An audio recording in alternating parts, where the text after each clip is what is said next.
¿Ya estamos?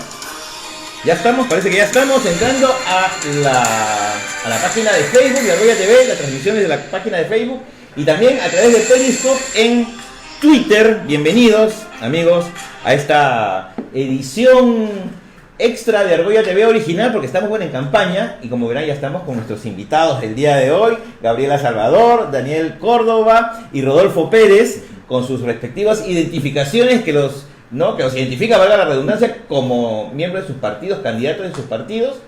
Y bueno, vamos a conversar pues de todos los temas que están en el pico de la tormenta, ¿no?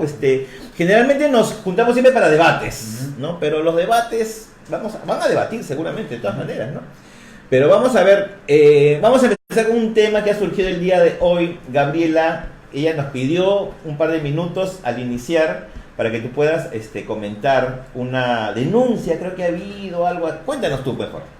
Sí, bueno, primero agradecer el espacio y lo que voy a hacer es en realidad un gesto, porque no habla Gabriela la candidata, habla Gabriela la persona. El acoso político existe, soy lesbiana, lo he dicho en más de una oportunidad, y hay que empezar a hablar de acoso político. Hace unos días apareció una página falsa en la cual se han dedicado solamente a darme un post hablando no solo de mi persona, sino de supuestas autolesiones en mi rostro, lo cual me orilló a tener que cambiar también mi propia identidad. Me tuve que peinar hacia atrás para que se vea que en mi frente no hay ninguna cicatriz. Esto no debería de seguir pasando. El día de hoy una plataforma en la que todas nosotras deberíamos de sentirse seguras termina posteando una información por demás falsa, en la cual se basa en un comentario anónimo y se señala que yo no apoyé la denuncia ante un agresor. Falso totalmente. He respondido a través de mensajes directos a esa página y ya en mensajes públicos en la página mostrando las pruebas de que no solo apoyé, sino también redacté la denuncia contra ese agresor. ¿Qué más pruebas puede haber? Esto se llama acoso político, a 4 días de una elección y después de un debate en el cual el Frente Amplio empieza a quedar bien tras de ello. Yo no quiero quitarle tiempo a los demás candidatos que se encuentran conmigo, solo quiero un segundo más.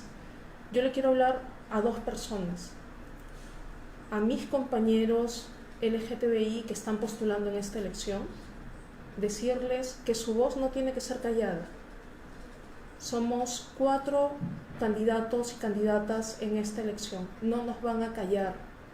Pero también decirle a Selmira, mi madre, que estoy acá dando la cara como siempre me enseñaste, firme, porque no voy a caer en la forma de hacer política que tiene el resto. Muchas gracias. Muy bien, Gabriela, yo creo que a todos nos ha... ¿Comentarios, Daniel? Sí, no, yo quiero empezar manifestando mi solidaridad con Gabriela. Yo creo que la guerra sucia en la política debe desaparecer. Es nuestra responsabilidad como los 3, yo estoy seguro que probablemente los 3 vamos a entrar al Congreso, tenemos que generar una verdadera renovación de la política y evitar ese tipo de atropello que es inaceptable bajo cualquier circunstancia. Entonces yo mi solidaridad con Gabriela, yo también, bueno, todos los partidos sufrimos, en el caso nuestro yo considero que hay una discriminación racial, social hacia Acuña desde hace mucho tiempo y que yo estoy luchando por una reivindicación de su mérito emprendedor. Es una persona que empezó en la pobreza y que ahora tiene una posición bastante buena con una universidad certificada por su medio que funciona. Entonces todos recibimos golpes bajos y creo que es nuestra responsabilidad como nuevos políticos que somos darle otro nivel a la política y construir consensos sobre lo que el país necesita para salir de la pobreza, porque seguimos siendo un país pobre a pesar de los grandes números macroeconómicos que algunos de mis colegas no paran de mostrar. Tenemos que trabajar mucho para que los servicios sociales, para que las pymes, los emprendedores sean protegidos contra el acoso de los bancos y las grandes empresas, para que haya agua y saneamiento para toda la población de Lima, porque Sedapal tiene la plata para hacerlo, pero no lo hace, entonces tenemos que reorganizar eso. Hay mucho trabajo por hacer y creo que estas elecciones van a traer una sorpresa positiva para el país, porque vamos a llegar de todos los partidos, congresistas, creo que con el nivel y con la voluntad para hacer bien las cosas, ¿no? Muy bien, Rodolfo, tus impresiones, por favor. También expresar mi solidaridad con Gabriela. Definitivamente el acoso político es algo real y es algo que tenemos que desterrar de nuestra política. Dentro de las propuestas del Partido Morado está la implementación de la ley de acoso político y sería genial que nosotros pudiésemos trabajar juntos en la propuesta, porque es algo lo cual nosotros tenemos que estar de acuerdo sin ningún tipo de reserva. Creemos que el acoso político es algo que es permanente, que es además transversal en los partidos políticos, además ocurre en toda la sociedad y tenemos que terminar con ello. Y definitivamente, Gabriela, estamos contigo desde el Partido Morado. También creo que ya han habido oportunidades en que has debatido también con algunas personas del Partido Morado y sabes que desde el partido nosotros tenemos pleno respaldo y pleno respeto a la población LGTBI. Y también vamos a desarrollar un conjunto de propuestas que es momento ya de empezar a debatir, y que las personas que no han tenido derechos y que han sido excluidas durante mucho tiempo y que hoy en esta campaña están empezando a visibilizarse mucho más, ahora no solamente van a tener una voz en el Congreso, sino van a tener leyes que realmente nos incluyan a todos y a todas como corresponde en una sociedad democrática. Es verdad, pensándolo, es la primera campaña donde hay candidatos abiertamente LGTB. No recuerdo si en la anterior también. Bueno, Bruce, Alberto de la Hunde, ¿no? Alberto estuvo en la anterior campaña, claro, ¿no? Ya se sabía su orientación sexual, ¿no? Bueno, pero Bruce salió del closet, creo, antes de la última campaña, siendo ¿no? ministro, Sí, ¿no? Sí, bueno, o congresista en todo caso, ¿no? Así es. Porque parece que hay una amenaza de sacarlo del closet a la fuerza, Pero ¿no? hay algo muy interesante que ha pasado en esta elección y quiero referirme básicamente a la izquierda. Yo vengo de un partido de izquierda, vengo de un sector de la izquierda, y es que siempre había el mito de que obviamente en el sector liberal esto era mucho más abierto y que en la izquierda había todo un sesgo respecto a las candidaturas o a la presencia LGTBI. Sin embargo, tú tienes dos listas, Juntos por el Perú, que tiene a una candidata trans, y el Frente Amplio, que tiene a dos candidatos LGTBI, Carlos Polo y yo.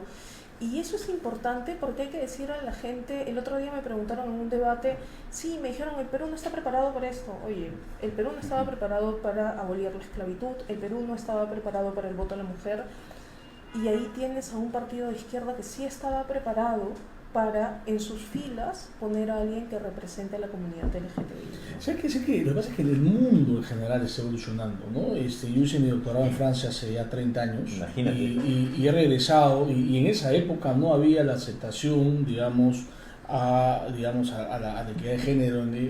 Hace 30 años habría una hostilización, así como la que hay en el Perú actualmente. No va a ver. El mundo occidental desarrollado siempre va por delante, ¿no? Al mundo subdesarrollado como es el nuestro, ¿no? Pero es una evolución, digo, global, es una revolución social, global, como fue el feminismo con Simone de Beauvoir a mitad del siglo pasado, claro, ¿no? O sea, la sociedad va evolucionando, se va modernizando. Yo creo que formamos parte de esa ola mundial, ¿no? Porque, por ejemplo, digamos, la izquierda en Cuba hace 30 años, claro, se castigaba la homosexualidad, claro, no iban presos, estaba prohibido. O sea, y hoy había aparecido una foto en el Twitter, sí, ¿no? En el Twitter, donde está la generación de Alfonso Barrantes de los 80. ¿Has visto la foto? También puros hombres, ¿no? La foto. Sí, claro, ¿Y dónde estaba la mujer? Ella tomaba la foto. ¿Sabes que César Acuña fue candidato con Barrantes en los 80? Ah, mira. Sí, eso es algo que me pasaron una foto. Fue candidato a diputado con Barrantes a comienzos de los 80. Mira tú cómo va cambiando la cosa, cómo se va dinamizando la política. Bueno, para poner un poco más de ante a esto, Rosa Bartra fue supuestamente de izquierda, ¿no? Sí, Y sus sí. padres fueron Becerril. de izquierda, sí. Becerril fue supuestamente PSP era Becerril. Claro, sí, era ¿cómo se llama? Lucha armada, ¿no? Claro, pero sí, yo creo que esta campaña no solamente son voces, son rostros, sino son propuestas. Yo creo que en esta campaña creo que sí, abiertamente se han planteado temas propios de la comunidad LGTBI, y eso creo que es importante. Nosotros como partido, la propuesta que más ha sido mucho más fuerte de defender ha sido la de matrimonio civil igualitario, que nosotros como partido la hemos planteado como propuesta institucional, pero ahí yo me he encontrado un conjunto de respuestas que son terribles, ¿no? Que hablan del nivel de homofobia y por supuesto el machismo que tenemos que seguir desterrando. Una anécdota a mí me pasó en un debate en el comercio con un candidato del fujimorismo que hablaba de que sí, pues no era posible el matrimonio igualitario entre hombre y hombre, y seguía diciendo entre hombre y hombre, entre hombre y hombre. Yo decía, pero el matrimonio igualitario, claro, no solamente es entre hombre y hombre, claro. O sea, de verdad, además un nivel de machismo tremendo, ¿no? O sea, invisibilizando completamente, o sea, de paso, además de ser conservador, invisibilizando completamente a las lesbianas, ¿no? O sea, y a las mujeres, o sea, exacto, o sea, invisibilización a las mujeres es más, ¿no? Y si hablamos pues de la discriminación y el odio hacia el colectivo trans, o sea, es espantoso. Claro. ¿Qué nos contabas tú, Daniel? Me interesa mucho la anécdota en Francia, hace 30 años en Francia. Digo, ¿era una situación similar como lo que está pasando en este momento? ¿Tú cómo lo ves? Básicamente es uno caminaba por la calle hace 30 años en París y no encontraba la cantidad de gays manifestando públicamente su orientación sexual en la misma calle, ¿no? O sea, yo creo que ha habido una apertura, para decirlo en términos coloquiales, mucho más gente que ha salido del closet, porque y eso es importante, porque hay muchas personas, o sea, conservadoras, pues, ¿no? Que es que hay que respetar como fueron formados, ¿no? El mismo, me acuerdo que Alberto Launde sostuvo en una entrevista que no le dijo a su abuelo que era gay por respeto, ¿no? Pues, entonces, digamos, hay que ser bien claros en que la sociedad va evolucionando, ¿no? Entonces, yo sí creo que en el Perú hay que ir avanzando en ese sentido.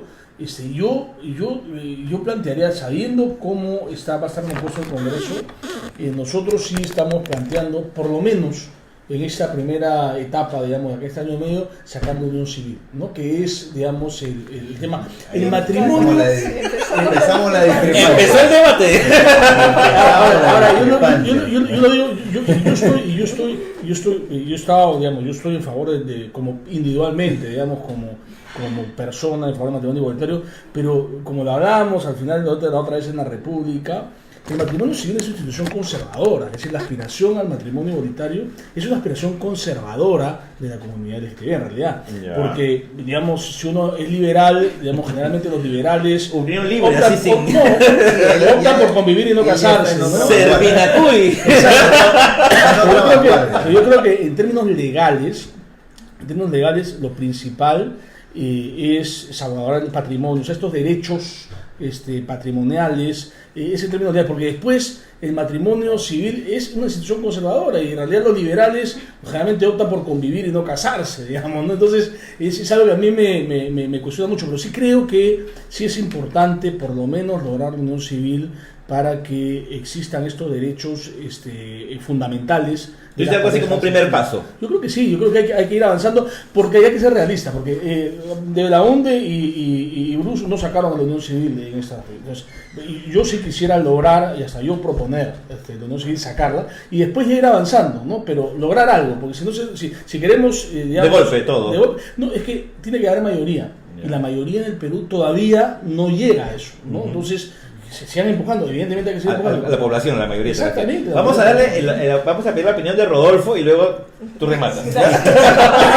Rodolfo, a ver, comentarios. Yo creo que el tema de la unión civil fue un debate importante en su momento porque ayudó a visibilizar un problema de fondo que había un problema de exclusión y discriminación y de invisibilización. Pero hay que entender que el matrimonio, o que todas las personas en el Perú tienen los mismos derechos, de acuerdo a la propia Constitución. Hay un principio de igualdad ante la ley y por lo tanto no puede haber ningún tipo de discriminación de ningún tipo. No puede ser que haya matrimonio para algunos, unión civil para otros otro tipo de... No es así. Los derechos son iguales para todos y las instituciones que la ley establece deben ser las mismas para todos. Y además de ello, hay un derecho que se denomina el libre desarrollo de la personalidad, así que cada persona es libre de hacer su vida, de amar a quien quiera y de finalmente formar la familia que quiera.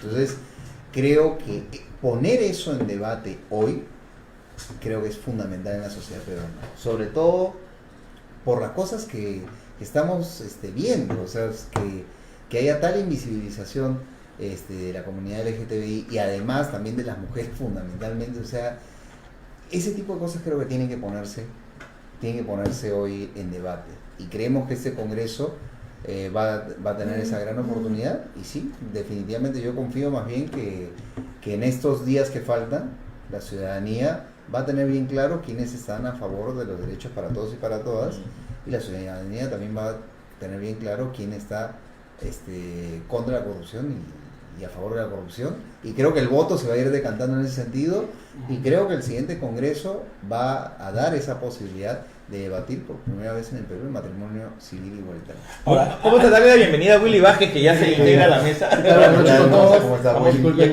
la demora, pero he estado siguiendo todo el programa desde inicio, así que estoy un poco al tanto de todos. Muy buenas noches a ustedes y gracias por preguntar, por colaborar, por participar, por conectarse en la plataforma de Argolla TV, con lo que estemos ahorita con nuevos contenidos, se vienen cosas nuevas.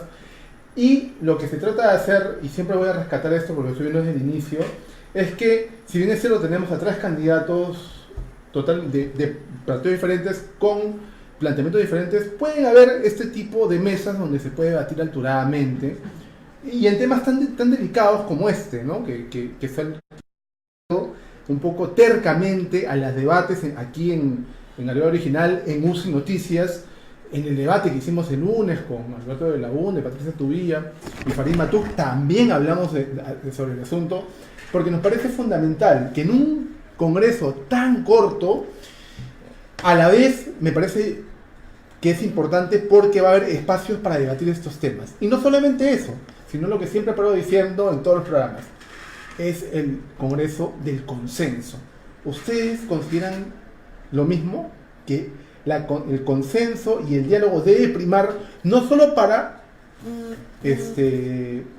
abrirse o separarse del Congreso disuelto, ¿no? Que ha sido una chanfaina, ¿no? Donde había diatribas, peleas, insultos, sino también, por otro lado, buscar este tipo de coincidencias para sacar las cosas adelante. No sé qué opinen de ese tema. Venía el turno de Gabriela. Sí, bueno, 2 puntos, ¿no? Primero hablar un poco sobre lo del matrimonio igualitario.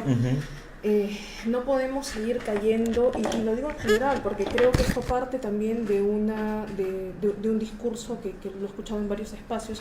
No podemos seguir cayendo en el discurso de no estamos preparados o el Estado aún no está preparado para esto. Yo creo que el tema de unión civil tuvo un debate importante durante el Congreso anterior. Estoy hablando incluso del Congreso 2011-2016, tuvo un debate importante en las calles y siempre digo algo, ¿no? La ciudadanía va mucho más allá de lo que va avanzando su propio Estado, sus propias políticas públicas. Y esto es importante porque creo que tenemos que empezar a hablar de matrimonio igualitario, que no es lo mismo legalmente que unión civil, que reconoce derechos a las parejas LGTBI. Y yo lo mencionaba el otro día, somos diferentes tipos de familia. Mi novia y yo somos una familia que merecemos ser reconocidas. El Estado tiene que reconocer, y acá lo quisiera decir nuevamente, no estamos pidiendo derechos especiales, estamos pidiendo los mismos derechos para hombres y mujeres, y eso no tiene que ver con cambios culturales, esto tiene que ver con un tema de reconocimiento de derechos. La tolerancia la podemos aceptar en un plano personal, el respeto en un plano personal, pero el Estado está para reconocer derechos, reconocer acceso a derechos y además, sobre todo, garantizar ese acceso a derechos. Y sobre el tema de consensos, yo ahí abro un poquito más el abanico y creo que sí es importante llegar a consensos, pero los consensos tienen que tener ciertas bases. En tanto no crucemos mínimos ni líneas rojas, la lucha anticorrupción, en tanto vayamos hacia un camino de reconocimiento de derechos fundamentales para todos y todas, en tanto reconozcamos que tenemos que aportar como país para la construcción, y muchos hablan del bicentenario, lleguemos a ese bicentenario también incluyendo a los ciudadanos y ciudadanas a los que hemos venido excluyendo, como son los pueblos indígenas, comunidades campesinas, comunidades nativas, comunidad LGTBI. Esos son los puntos que deberían de hacer dos cosas. Uno, que retomemos la confianza y la legitimidad del Congreso para la gente, que son ciudadanos y ciudadanas que nos eligen. Y lo segundo es el fortalecimiento de esta institucionalidad. Ese consenso sin líneas rojas que nos tracemos nos va a llevar a un Congreso en el cual vamos a seguir teniendo fuerzas políticas como Fuerza Popular, Acción Popular o el APRA, que terminaron blindando a la corrupción y sobre todo a jueces y operadores de justicia, ¿no? En el partido Alianza para el Progreso han hecho mea culpa con respecto a... Sí, lo hizo al día siguiente Acuña, no sancionando a quienes digamos, fue un momento de confusión, hay que decirlo también, ¿no? Pero sí, o sea, se corrigió rápidamente y nosotros estamos claros en que ese Congreso fue constitucional y esa página se volteó y no hay ningún candidato que ha estado antes en el Congreso en nuestra lista, ¿no? Sobre el tema, los consensos, bueno, sobre la violencia contra la mujer, ¿no? Porque digamos que ahora ha habido otro feminicidio espantoso en Los Olivos, también hay que ser radical. Yo creo que hay que ser radical, no hay que ser medias tintas ahí. Tenemos que lograr que en las comisarías, algo fundamental, es esta propuesta que tenemos nosotros, que en todas las comisarías hay un centro de emergencia, en todas, las 1500, o sea, no haya comisaría en donde no haya una unidad especializada y posiblemente compuesta principalmente por mujeres policías, ¿no? Para atender como prioritariamente los casos de violencia contra la mujer. Yo quisiera hay una tradición del policía que no le hace caso a las... ¿Saben qué? A mí me encantaría ver la mayoría de comisarías con comisarias mujeres. Sí. Es un sueño personal yo creo que una locura que se me ocurre de pronto, ¿no? Sí, ese es un consenso, o sea, contra eso yo creo que no va a haber partido político que suponga. Ahora, yo quisiera lograr consensos en el campo económico, ¿no? Okay. Y en el campo económico... Así vamos a entrar en un... Hay que es mi especialidad. A Gabriela ya estaba entrando en trance acá. Es mi especialidad. No, okay, genial. Yo sí creo que, aunque usted no lo crea, ¿no? Sí va a haber consensos incluso con la izquierda. Por ejemplo, las tasas de interés abusivas de los bancos. ¿De acuerdo? Le gustó. Yo creo que la regulación de las tasas de interés es algo que yo, no siendo de izquierda, ¿no? Lo voy a proponer. Y voy a proponer una defensoría pública del cliente financiero. Número 1. Número 2. Los abusos de las grandes empresas, las pymes.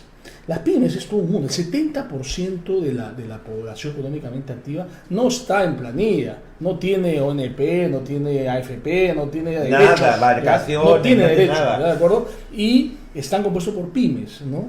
Que las que son proveedoras de grandes empresas a veces tienen que financiar los UON, los Cencosud, todas estas les pagan a 120, a 180 y las hacen quebrar muchas veces. Yo tengo casos concretos, ¿ya? Es verdad, claro, sí. Entonces, sí. El pago a 30 días tiene que salir como por un tubo, ¿no? Ese es el tema de las pymes. Por ley. En el tema de también de las pymes, hay los municipios, en el centro de Lima, por ejemplo, acosan a las pymes. Las acosan, pagan arbitrios, pagan predial, pagan acosadas por los municipios y no dejan ningún servicio a cambio. Hasta la seguridad la tienen que pagar ellos, o sea, no hay servicios a cambio. Entonces, tenemos que hacer un Estado promotor de las pymes, ¿no? Con recursos. Y finalmente, en el tema económico, hay otros temas también de servicios sociales que podemos tocar después, pero en el tema económico, el tema de infraestructura. No hay derecho el 10% de la población de Lima no tenga conexión de agua y desagüe. Okay. CEDAPAL tiene la plata.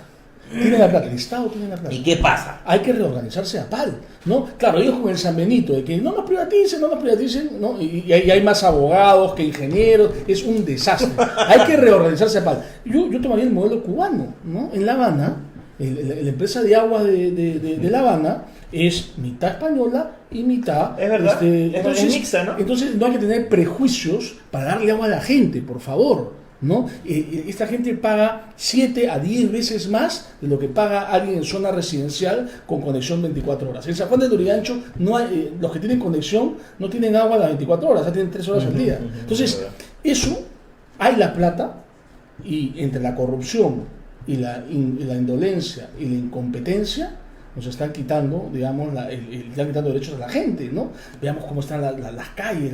Yo el domingo estuve en San Juan de Lurigancho, con eso termino, estuve en San Juan de Lurigancho en los cerros y vi a las poblaciones en faenas, en los cerros, hay varias faenas, se unen en faenas, ¿no? Esto es una herencia andina, digamos, se unen en faenas para hacer su losa deportiva, para pavimentar su pista. Cuando yo le digo, esto debería ser el municipio, y eso no tienen por qué hacerlo ustedes lo mismo tienen que descansar, pero lo están haciendo. Entonces, nosotros vamos a proponer que a través del método de núcleos ejecutores, lo que Foncoes hizo en una época bastante bien, ¿no? Haya presupuesto público, ¿no? Para mejoramiento. El presupuesto está ahí, hay 500 millones. ¿Tú sabes cuando se hizo con 500 millones de mejoramiento de barrios hace unos años? El puente Miraflores, ¿no? Eso fue con el programa, el Fondo de Mejoramiento de Barrios. Mira. En lugar de invertir en los cerros, en San Juan de Lurigancho. Entonces, yo creo que ¿quién va a estar en contra de reorganizar el sector, el Ejecutivo, de la mano con el Ejecutivo, para que esto se solucione? Porque la plata está, lo que no hay es la competencia para hacerlo, ¿no? Pero Daniel ahora ha dicho que sigamos el modelo cubano, el análisis comunista, y bajó nuestra sintonía. Rodolfo, en tu caso, hablando de... Bueno, las propuestas, la visión del Partido Morado. Lo que está ocurriendo, al parecer, es un consenso de que el modelo económico tiene que repensarse.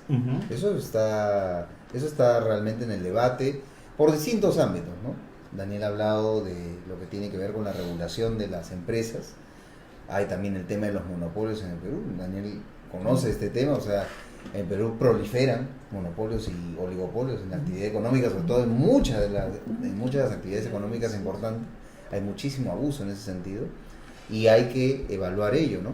Pero también que la constitución política establece la economía social de mercado, y lo que hemos tenido durante estos años ha habido ni siquiera economía de mercado, porque ni siquiera las instituciones de mercado están... El mercantilismo y la parte social está completamente olvidada. Y son los resultados que tenemos hoy.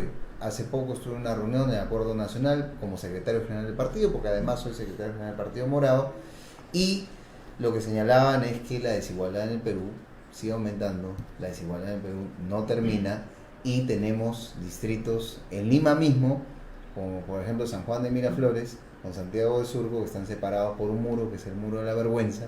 Eso debería de derribarse, y donde tienes peruanos, limeñas, peruanas que no tienen agua, no tienen desagüe, no tienen luz, no tienen ni pistas ni veredas, como bien ha señalado también Daniel, y en el otro lado tienen absolutamente todo. Sí, pues, entonces, eso está ocurriendo ahorita en nuestro país, y eso es lo que tiene que empezar a cambiar, con una acción decidida del Estado en todos esos sectores, y empezar a atender esas desigualdades. No es posible que, de acuerdo a ese mismo informe que se presentó del PNUD, ese estudio que señaló el PNUD, el 80% de distritos en el Perú donde hay actividad minera tienen un índice de desarrollo humano bajo. Increíble, ¿no? O sea, absurdo, ¿no? Absurdo, o sea, como la actividad minera, que es generadora de riqueza supuestamente, la que ¿no? más riqueza genera, claro. La que más riqueza genera, no retribuye en nuestro país. Y eso es repensar el canon,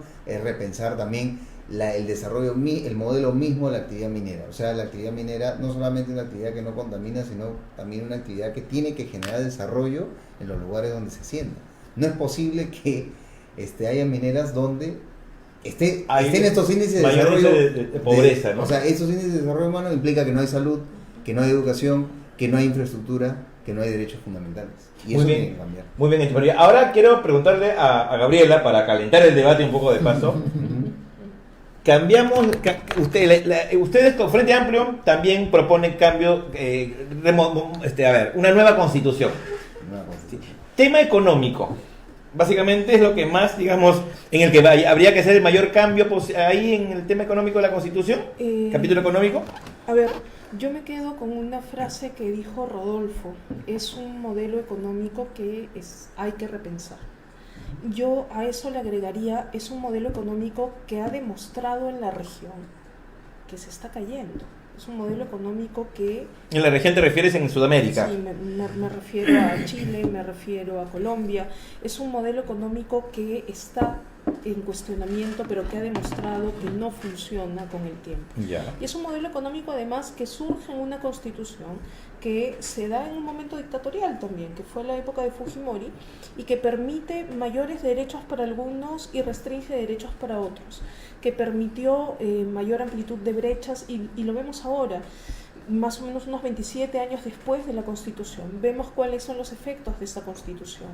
Y ahí lo que el Frente Amplio propone, y entiendo que desde diversas tribunas han querido atacar solamente o ver solo el debate respecto al tema económico, pero lo que nosotros estamos proponiendo es revisar la Constitución de manera conjunta, no solo el capítulo económico. Creemos que esto tiene que pasar por una asamblea constituyente, esto tiene que ser cambiado de la mano de la población, de la mano de la ciudadanía. Nosotros proponemos una asamblea constituyente que permita la revisión integral de la Constitución. Tenemos una Constitución que permite justamente exoneraciones tributarias, tenemos una Constitución que permite mayor desigualdad. Hablaban hace un momento del tema minero. Cajamarca, siendo la región con mayor actividad minera, termina siendo la región más pobre. Y la pregunta ahí sería, ¿este es el desarrollo que nos están vendiendo? Y ahí también la siguiente pregunta es, oye, ya sí, pero ¿y ustedes están postulando al Congreso? ¿Qué pueden hacer desde el Congreso? Empezar a fiscalizar, empezar a ver, y creo que lo dije en Argolla TV la otra vez que nos mencionaron, yo no creo en la hipertrofia legal, no es la dación de normas por dar. No creo tampoco en la reforma por parches, creo que la reforma tiene que ser integral, pero tenemos que hacer una reforma constitucional a través de una asamblea constituyente pensando en el ciudadano y ciudadana y poniéndolo en el centro de los derechos fundamentales. Y ahí seamos claros en algo, tenemos grandes deudas como Estado. Tenemos una deuda con poblaciones excluidas como son comunidades campesinas, comunidades nativas. Las brechas de desigualdad son también gracias a un modelo económico que permite ello. La corrupción son 17.000 millones de soles que nos roban año a año. Esos 17.000 millones de soles que deberían de ser invertidos en mayor educación, en mayor salud y que deberían de ser invertidos además en casos como por ejemplo combatir la violencia contra la mujer y no tener cifras alarmantes como son 166 casos de feminicidio. El Frente Amplio y siempre nos llaman rojos por proponer esto, y nosotros hemos sacado un spot hace poco que yo lo repito, si me quieres llamar roja por decir que creo en la igualdad, creo en la justicia, llámame roja. Pero tú adicionalmente tienes los colores de la bandera multicolor. Roja y blanca. Muy bien. A ver, yo le voy a dar el siguiente turno a Daniel, porque también tengo una pregunta para él, ¿no? Es el hombre de más experiencia, creo, en esta mesa. O no sé si yo, de repente. Gracias por tu Yo creo que estamos... Yo tengo 52. 5-4. Estamos de la misma generación, casi a veces, ¿no? Nosotros somos chibolos. Aquí hay el chibolo de la tercera edad, Willy Vázquez. Muy bien. Pero antes queremos agradecerle al transportador oficial de Argolla TV, que es Supertaxi. Vamos a dejarles un código en los comentarios para que ustedes descarguen la aplicación y les den un descuento en su primer viaje. Supertaxi es la primera aplicación peruana, así que hay que apoyarla, que tiene vans a su servicio de hasta 10 pasajeros. Si tienes tu negocio, tu empresa emprendedora y necesitas una factura, ellos te dan factura también. Así que no hay forma de que no los tomes, es lo mejor en transporte privado. Baja la app, es la app de los taxis. Supertaxi, gracias por estar con nosotros. Muy bien, ahora quiero preguntarle a Daniel, a ver, nosotros que venimos de una generación en que hemos visto un Perú diferente al de ahora, ¿no? Los 80... No, fines de los 70, los 80, lo que yo al menos recuerdo, mucha pobreza, la gente se iba del país, es la época en la que muchos se hablan, ¿no? Los peruanos que se fueron a Venezuela. Yo recuerdo tíos que se iban a Venezuela y a los 6 meses regresaban, chico, hablando así toda la cosa, ¿no? Sí. Y llenos de dólares, ¿no? Y Venezuela era el paraíso, ¿no? Estados Unidos, etcétera. Y efectivamente, ¿no? O sea, después, no sé si de la constitución de Fujimori, no sé, pero en los 90 efectivamente hubo un cambio de rumbo que se sintió y que hacia finales de la década el Perú ya era otro, económicamente hablando. Así es. Entonces, yo me pregunto, yo viví con la constitución del 79 en un país pobre, ¿no? Que tenía también, ¿no? la economía social de mercado, ya la economía social no más conservadora, con un Estado más empresario básicamente, ¿no? Y que ahuyentaba las inversiones extranjeras, ¿no? Y como digo, ¿no? A partir de los 90 hay un cambio en el país, se ve más prosperidad. Vemos, por ejemplo, que chicos ahora de 30 años, profesionales, están pensando en viajar, en comprarse casas o departamentos, etcétera, ¿no? Cuando en los 80 con las justas uno podía estudiar. Sí, es un poco lo que pensaba cuando Gabriela hablaba, ¿no? O sea, a ver, tomamos las cosas como son. El Perú, post-Velasco, porque Velasco hace todas las estatizaciones, se genera todo este desastre económico de largo plazo, ¿no? O sea, porque los 70 y los 80 el Perú cayó en picada. Y con Alan García, número 1, digamos, fue el caos, la hiperinflación, el terrorismo, fue el caos económico total. Y las reformas de comienzo de los 90, gusto o no, sí estabilizaron la macroeconomía y permitieron un crecimiento económico, una reducción de la pobreza, ¿no? Una mejora económica con respecto al desastre anterior. Mi crítica va a que esa mejora económica no es suficiente, está lejos de sacarnos de la pobreza y hay que corregir el modelo. Pero donde no hay que corregirlo es en la independencia del Banco Central, para que no haya inflación. Creo que ahí sí todos estamos de acuerdo. Y hasta en la apertura económica ya está claro, ya no veo yo economista serio que diga que el proteccionismo es bueno. No, lo que hay que hacer es utilizar bien el dinero del Estado y promover la economía sobre esa base macroeconómica, porque lo que ha fracasado en América Latina es Venezuela, lo que ha fracasado en América Latina es el socialismo del siglo XXI. Chile sí es un modelo que ha llegado a un agotamiento, ¿no? Pero Chile es un país que tiene problemas más parecidos a los de Francia y España que a los del Perú, la verdad. Entonces, tenemos que poner las cosas como son primero. Entonces, ¿qué cosa es lo que tenemos que hacer? Digamos, en términos de los derechos tienen un costo, entonces tenemos que ver bien cómo obtenemos. El tema de las pensiones, por ejemplo. Yo voy a proponer también, y están aterrados mis amigos AFP, pero lo siento. AFP, yo pensé que ¿no? AFP, Las AFP, la ONP. Vamos a poner una reforma, es bien sencillo, es lo más simple del mundo. En lugar tú vas a tener la libertad, si mi reforma pasa y mis amigos me apoyan, ¿no? De cotizar en la ONP o en la AFP, o de poner tu plata en un depósito a plazo fijo en el banco, ¿no? En donde no te van a cobrar comisión, sino van a competir por pagarte el mayor interés posible. Un producto financiero de retiro, ¿de acuerdo? Entonces, eliges, ¿no? Y yo sí creo que en la ONP las cuentas deben individualizarse. Es decir, que cada uno sepa cuánta plata tiene y que haya un subsidio, un bono de reconocimiento, ¿no? Para que todo trabajador reciba, así como uno recibe con la AFP su cuenta, lo reciba con la ONP, y tratar de que esto llegue a la mayor parte de la población, ¿no? Bajando tal vez la cotización obligatoria. ¿Por qué? Porque la cotización obligatoria hace que la mayor parte de empleados de pequeñas empresas no lo pongan en planilla, pues, porque la empresa no puede sobrevivir así. Entonces, tenemos que ser inteligentes, sin prejuicios. Yo bajaría la cotización obligatoria, ¿no? Y le daría la libertad al futuro jubilado de poner la plata en el banco y que los bancos compitan por parte de mayor interés y no te cobren comisión. Yo creo que esa reforma le vamos a dar vuelta a la reforma de Chile, digamos, que ha sido un éxito mundial. Los amigos de la Confianza están asustados ahorita. Mis amigos de la otra está perdiendo amigos. La plata que va a las AFPs, tú tienes ahí unos yuppies, ¿no? Que deciden dónde invertir, en la bolsa aquí, en la bolsa allá, ¿no? Y te cobran una comisión por eso.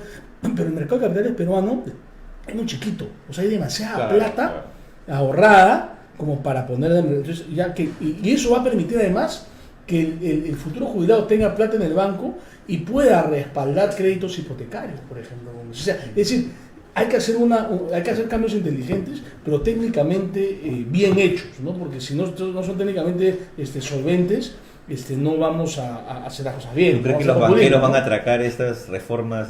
A los banqueros les va a encantar, no a las AFPs. A ver. Bueno, las AFPs, no sé, bueno. Yo creo que se está abriendo en este momento en el Perú un momento muy interesante. Velasco efectivamente fue una persona que cambió radicalmente el modelo político-económico del país. Luego vino Fujimori y hizo otro cambio radical también del modelo político y económico del país.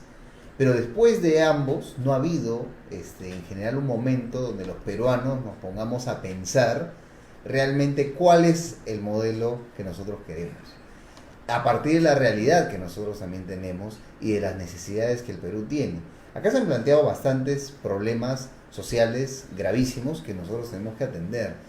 Y más bien es ese modelo que es político, es económico y es social que tiene que atender esos problemas y esas complejidades. Y recién ahora es que nos estamos poniendo a pensar, ¿en el Perú debe haber matrimonio igualitario o no? Entonces porque nos ponemos a pensar, ¿tenemos los mismos derechos o no?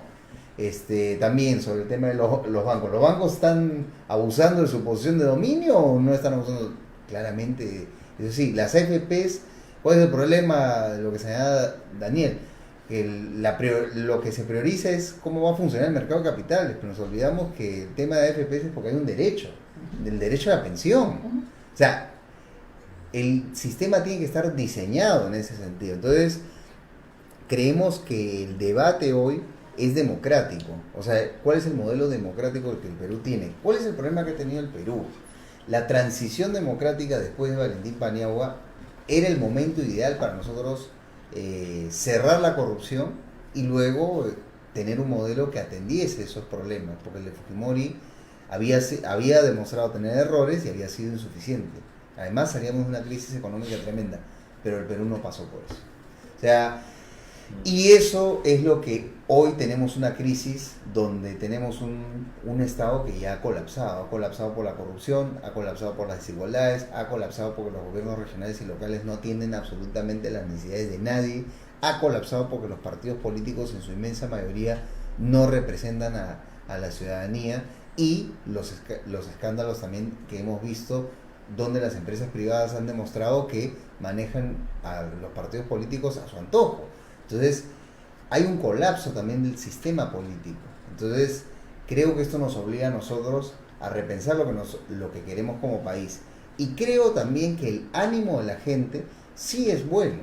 O sea, la gente en este momento tiene una disposición mucho más crítica, se anima a hablar más, a evidenciar más que los problemas están ahí. Y las mismas personas, Daniel, que ha sido un defensor del libre mercado mucho tiempo, está revisando sus propias posiciones. Entonces, es bueno para el Perú eso.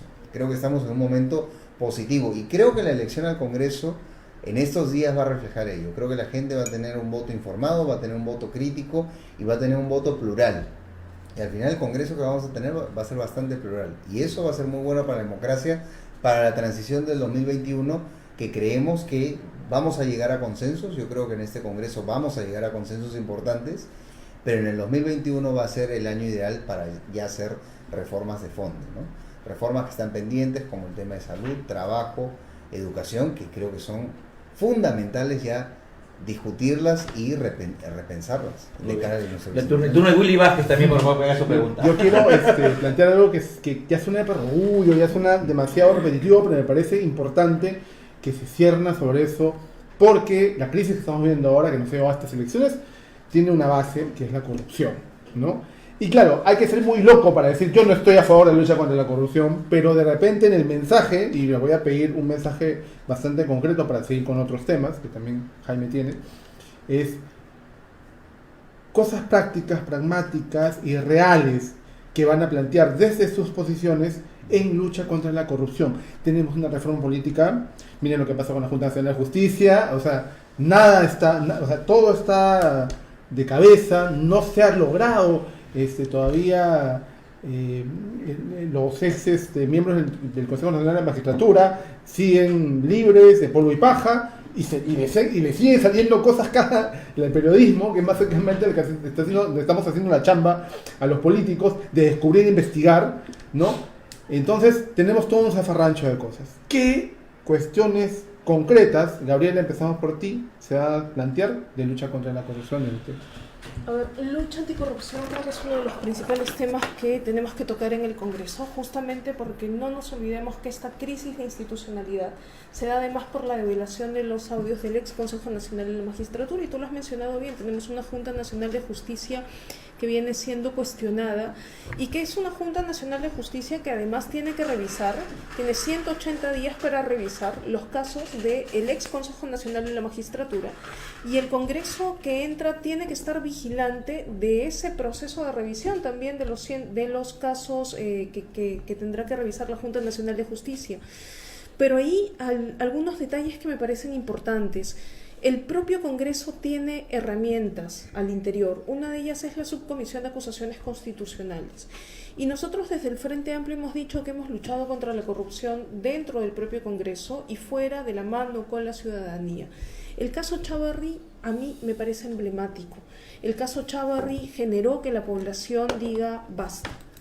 Ante el blindaje que hubo en el caso Chávarri por Fuerza Popular, por el APRA y por Acción Popular, desde la Subcomisión de Acusaciones Constitucionales hasta la Comisión Permanente y luego en el Pleno, que son esos 3 pasos, lo que nosotros decimos desde el Frente Amplio es lo primero que tenemos que hacer para el tema de lucha anticorrupción, es develar esas denuncias, ese bolsón de denuncias que la subcomisión, que además estuvo a cargo del fujimorismo, puedan verse. Y además volver a plantear las denuncias contra Chávarri y presentar una nueva denuncia contra Chávarri que permita que éste responda por esos casos que se le imputaron, porque recordemos que Chávarri, como señala la fiscal Sandra Castro, sería el cabecilla de una organización criminal. Y ahí es bien interesante porque esto de organización criminal termina siendo ¿eres partido político o eres organización criminal? Una de dos, no puede ser ni uno ni lo otro. ¿Qué eres finalmente? Eso por un lado. El otro tema, en lucha anticorrupción, que tiene que ver un poco con que quizás la gente no lo ve tan de la mano, pero es cómo elegimos a nuestros operadores de justicia. El Tribunal Constitucional es el siguiente punto que se tiene que ver en un Congreso al 2020. No podemos seguir teniendo a un señor como Ortiz de Ceballos, y ahí yo creo que los partidos políticos tienen que asumir su responsabilidad, tienen que asumir la responsabilidad de quienes nos llevaron a esta crisis. Y es por eso muy importante que la gente este 26 de enero vaya a votar de manera informada, pero también informándose sobre lo que hicieron las bancadas que ahora están postulando como partidos políticos durante el Congreso anterior. La lucha anticorrupción tiene que ver además con, desde el Congreso que entra en el 2020, la necesidad de no blindar, olvidarnos de esta voluntad de blindaje constante. Y es la única forma que tenemos para recuperar la confianza y legitimidad del Congreso. Tenemos un Congreso que se dedicó a blindar o a llevar a personajes vinculados a corrupción en sus listas para que finalmente sean blindados con inmunidad parlamentaria. Y eso es algo que el Congreso que viene tiene que recambiar las cosas y tiene que zanjar para poder hacer que la ciudadanía vuelva a confiar en su institución, ¿no? Quizás cambiar la regla del juego también para elegir a los mismos del Tribunal Constitucional, ¿no? Y Sí, bueno, apúrese con lo de Chávarri, que está sin colegiatura, así que lo pueden agarrar por el El cuello. Frente Amplio, solamente una precisión, ¿no? El Frente Amplio lo que ha señalado es no pueden seguir teniendo esta suerte de modalidad de invitados, sino que debería de ser por elección, elección interna. Claro, sí, público, ¿no? sí, ¿no? Y eliminar el voto preferencial, ¿no? Es algo que es parte de la reforma política que creo que va a haber consenso y que espero que desaparezca, ¿no? Pero ese voto preferencial ahora, se retira sustituyéndolo por las primarias. Por las primarias, claro, sí, Okay. por elecciones internas.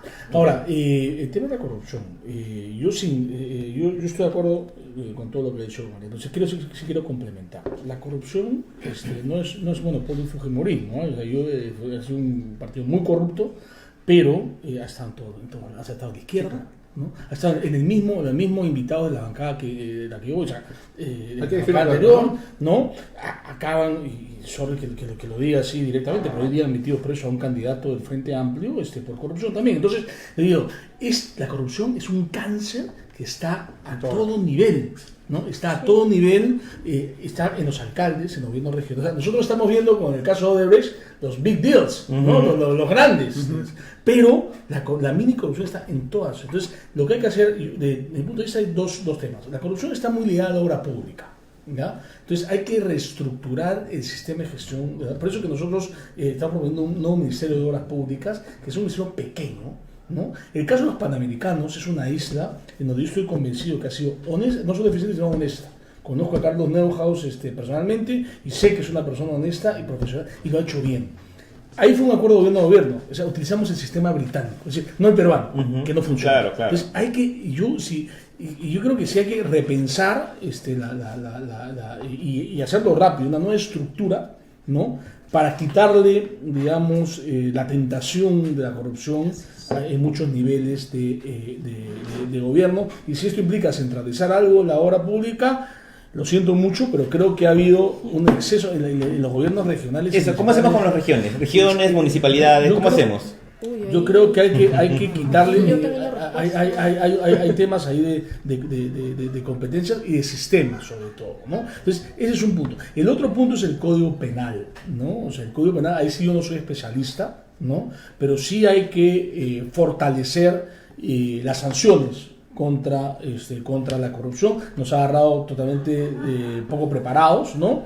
Y bueno, todo el sistema de justicia, el Tribunal Constitucional, una fórmula de elección podría ser similar a la del Banco Central, ¿no? Porque ahora el Tribunal Constitucional lo nombra todo el Congreso.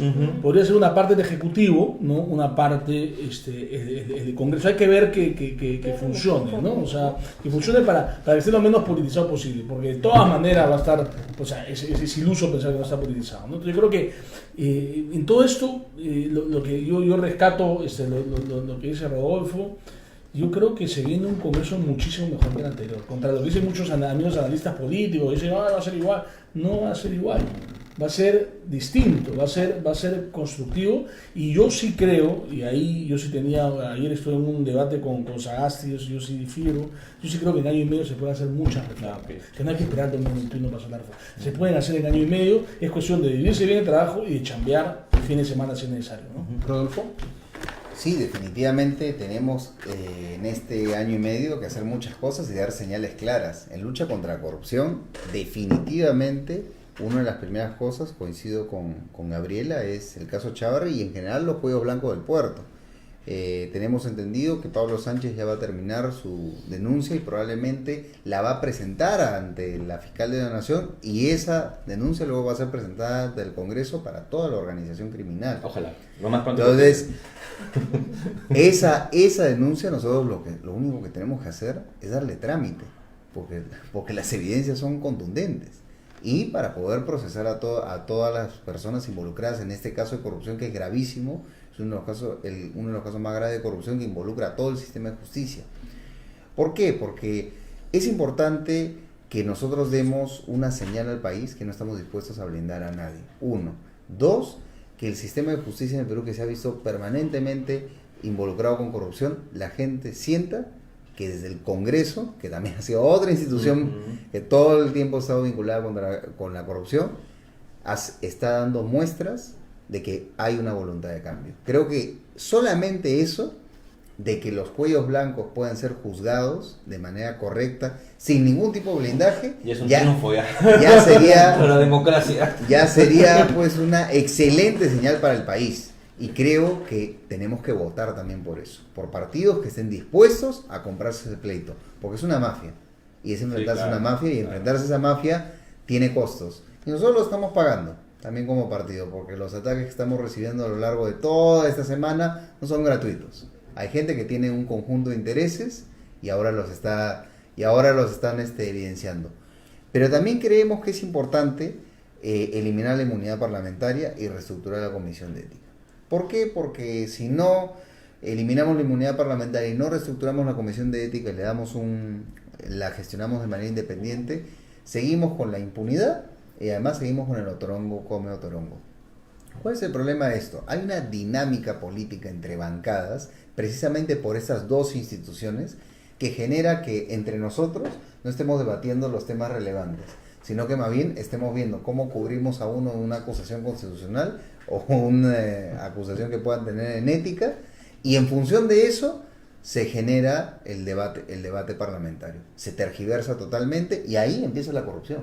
Ahí empieza la corrupción, porque ya el representante o el congresista que vamos a ser nosotros no está legislando, no está actuando en base al interés ciudadano, sino en base a una especie de intercambio de favores entre partidos políticos que no representan a nadie. Y ahí Eso empieza la gran desilusión del votante, del ciudadano, por eso después ya no quiere saber nada de las elecciones, voto en blanco, etcétera, etcétera. Esa dinámica del Congreso es la que tiene que cambiar, que es una dinámica corrupta. Yo espero que cambie, honestamente espero que la gente que va a entrar, esperamos que sean ustedes, la gente de Acción Popular, que aparentemente las encuestas dicen que tienen mayor posibilidad de meter mayor, pero igual va a estar seguramente el Partido Morado, seguramente va a estar también Alianza para el Progreso, seguramente también va a estar el Frente Amplio, ¿no? Entonces ya, pues podemos tener y va a estar también el fujimorismo, hay que decirlo también, ¿no? Entonces depende de ustedes, ¿no? Hacer ese gran frente anticorrupción en el mismo Congreso. Creo que Gabriela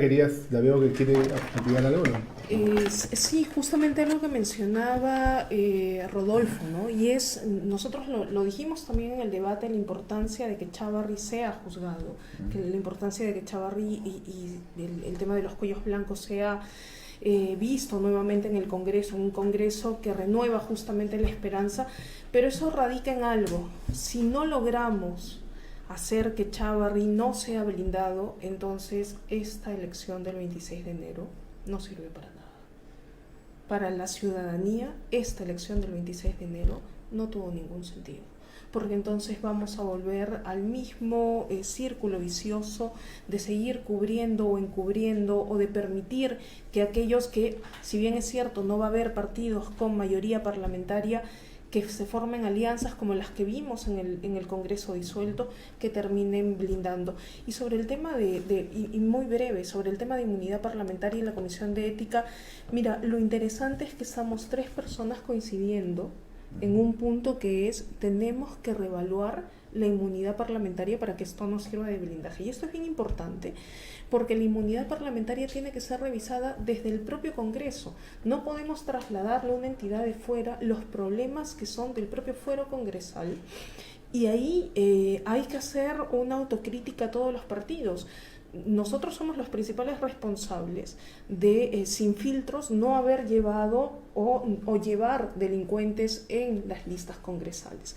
Nosotros, lo mencionó Daniel Córdoba, nosotros tuvimos el caso que nos enteramos el día de ayer de una persona, Mariano Zúñiga Rosario, que fue inmediatamente separado del proceso electoral, tanto por el Jurado Nacional de Elecciones como por el Frente Amplio, que emplaza a esta persona.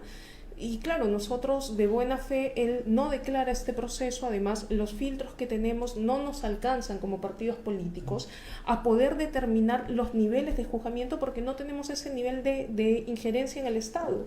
La ventanilla única no funciona. Claro, ¿no? y ahí no el funciona, Jurado ¿no? Nacional de Elecciones... Es una pregunta, en ese caso el jurado lo ha retirado. Sí, el jurado lo ha retirado Porque tiene una de sentencia. oficio. Lo que lamentablemente además, no es el caso de Daniel Lo que Mora. pasa es que En el caso de Daniel Mora terrible. es terrible porque puede ser elegido. Eso es lo que es aterrador. Lo más probable es que sea elegido, pero creo que están emplazando a... a no votar por la el verdad, voto preferencial del 13, estamos ¿no? emplazando 2 cosas: a que presente su renuncia, porque el jurado electoral especial, acá han habido muchas cosas que justo las he hablado en una entrevista ahora con Mávila Huertas, porque era algo que tenía que decirse, porque se estaba empezando a decir de que el partido tiene una responsabilidad. Sí, el partido tiene una responsabilidad, y es la que señala Gabriela, que los filtros no han sido los suficientes.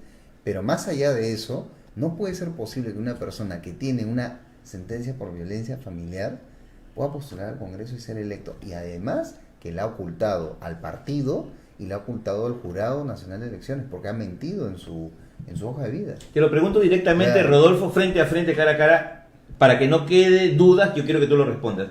¿Es verdad que hay una facción dentro del Partido Morado que está abogando por Daniel Mora, que pide que no lo retiren de la elección? De ninguna manera. Eso es un invento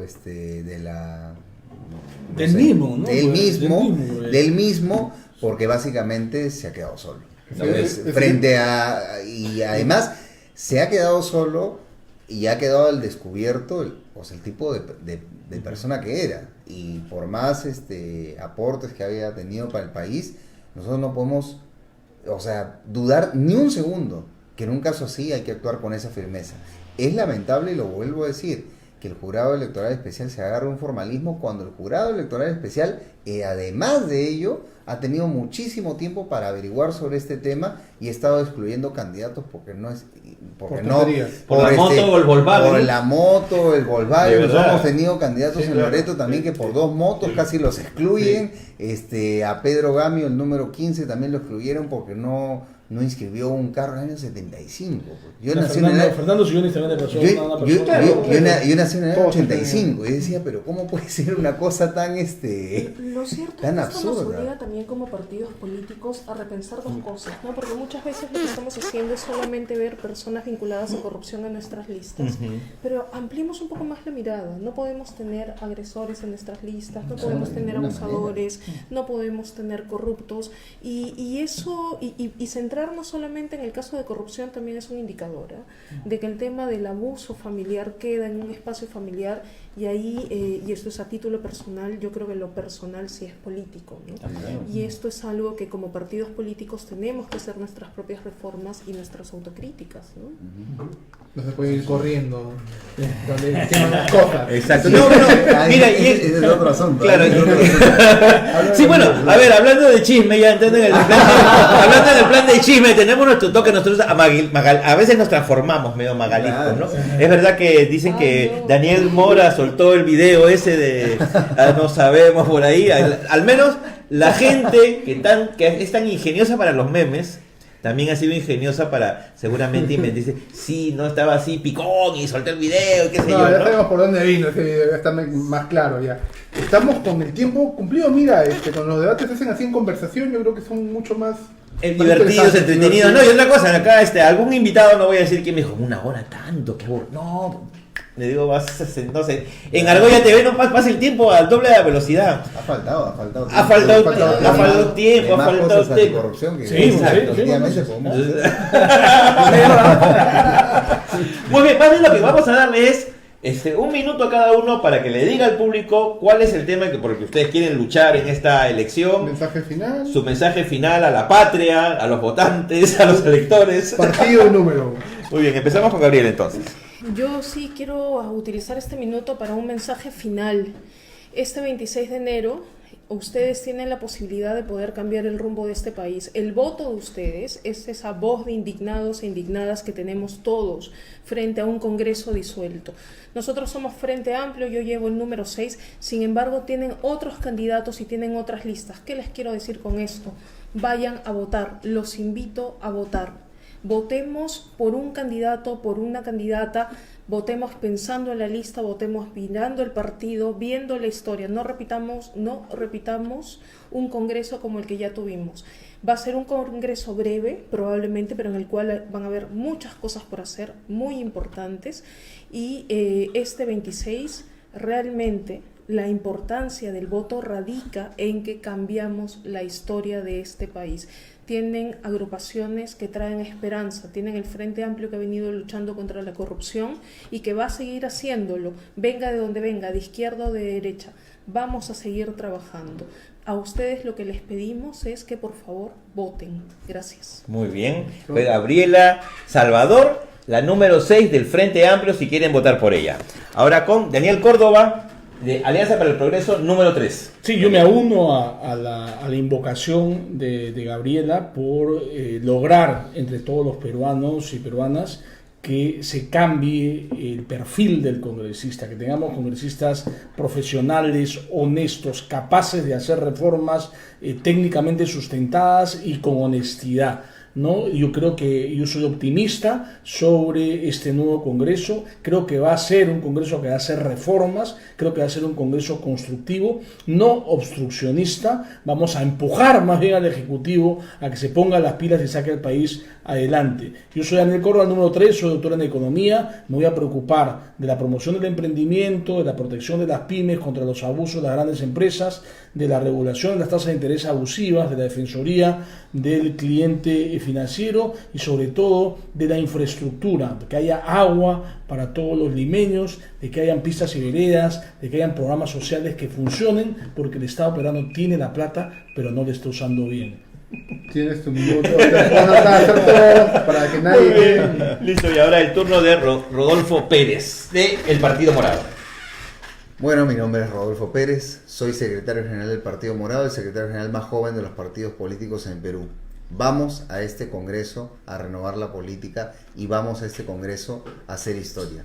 Este va a ser el congreso más importante de la historia del Perú, el Congreso del Bicentenario. Después de la disolución del peor congreso que hemos tenido, un congreso que blindó corruptos, que bloqueó reformas, que hizo repartijas.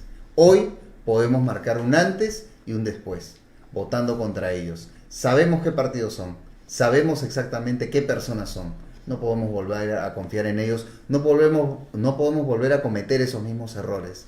Podemos votar con esperanza por la renovación, podemos votar con esperanza por una política al servicio de nosotros y podemos votar por una política y por un congreso que dé orgullo y no vergüenza.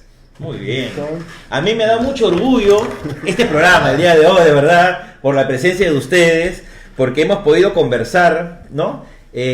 No solamente de manera alturada, ¿no? Sino ya con un norte, creo yo, un objetivo, ¿no? Que entren ustedes como congresistas a hacer un congreso limpio, diferente, a cambiar la historia del Perú, ¿no? Y eso es lo que me emociona de esta edición y de este debate que hemos tenido hoy día. Entonces, piensen en qué quieren en el Congreso a partir del 26 de enero. ¿Quieren gente peleándose como Becerril y Bartra? ¿O gente como ellos que pueden conversar alturadamente? Ellos y otros que hemos tenido, ¿no? Piensen en eso, qué es lo que queremos para el país. Y votemos bien. Eso. Votemos bien. Votemos y votemos bien. Pero pensando, votemos. Sí, no, nada de blanco y voten por alguien, ¿ya? Votemos bien. Muchas gracias por estar acá ustedes, a los tres, de verdad, ha sido un gusto. Así cerramos ya la parte electoral de Orgullo. Sí, yo creo que ya fue el último gran debate que hemos cerrado con gran sintonía. Y por supuesto, seguir agradeciendo a nuestro auspiciador Super Taxi. Ya saben que es la única app peruana que te ofrece vans de 10 pasajeros. Con la primera descarga tienes un descuento con el código que te vamos a dejar en los comentarios. Así que, gracias a Super Taxi. Hubiese sabido eso para la campaña. Campaña de quedaste, Alberto, te dije. Faltando 3 días a la campaña me entero de Super Taxi. Ya ves. Pero bueno, ya. Ya sabes, ya. Gracias por estar ahí. Nos vemos el viernes en UCI Noticias a partir de las 10 de la noche. Tenemos una mesa de análisis de la previa a las elecciones. Y el domingo 26 estaremos aquí en Argolla Original con una transmisión súper especial con varias cosas que Tendremos el flash electoral y tendremos vamos a decirlo, a Manuel Velarde, a Eliana Carlín, a Patricia Gamarra también que va a estar aquí con nosotros. haciendo el post resultado, el post flash electoral. Muy bien. No vean estos otros canales tanto que se quejan que ven siempre lo mismo. Y Vean se aburre, muy bien. Y para que vean que hay público el día de hoy, vamos a dar un aplauso a nuestros 3 candidatos espectaculares. Gracias, nos vemos el viernes en UCI Noticias, el domingo al lunes. Chao. Chao. Salud, señores.